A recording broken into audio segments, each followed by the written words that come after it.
जेजून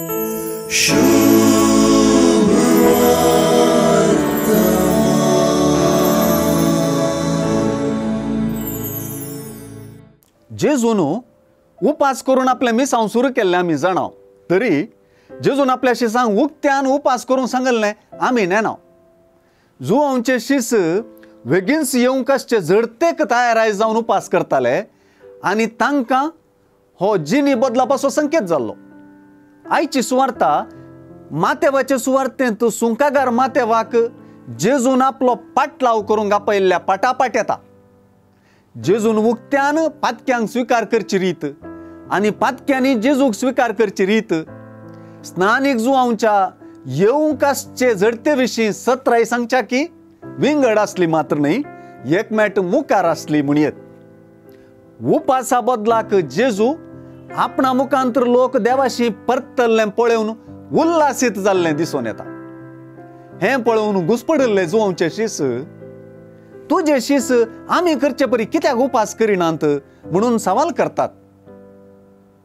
होरेत आपणा सांगत आसता पर्यंत काजाराच्या ओवळ्यांनी उपास करूंक जायना म्हणली गजाल इजायाची अध्याय 61:10 हांतली उतरां उगडासा घाडतात.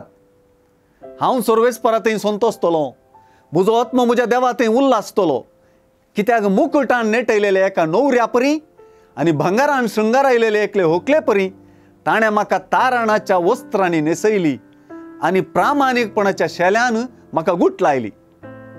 ही उतरां राजाच्या पुनर्स्थापना वेळी उल्हास पावचे शिवाय उपास करचो न्हय म्हणून सुचयतात. होरेताक तांचे तावन कांड वरचे दीस येतले आनी तवळ ते उपास करतले. ही उतरां इजायाची अध्याय 50:3-8 हांगासर सांगिल्लीं उतरां सुचयतात. ताचेर जबरदस्ती केली, फरमान मारलें आनी ताका धरून व्हेलो.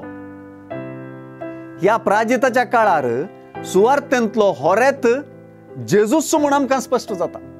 तशेंच ताचें मिसांव सारकें समजनासल्या वरवीं आनी ताच्या मिसांवाक विरोधपण दाखयल्ल्या वरवीं ह्या होरेताक जेजू काडून व्हरचो दीस येता म्हूण आमी समजूं येत.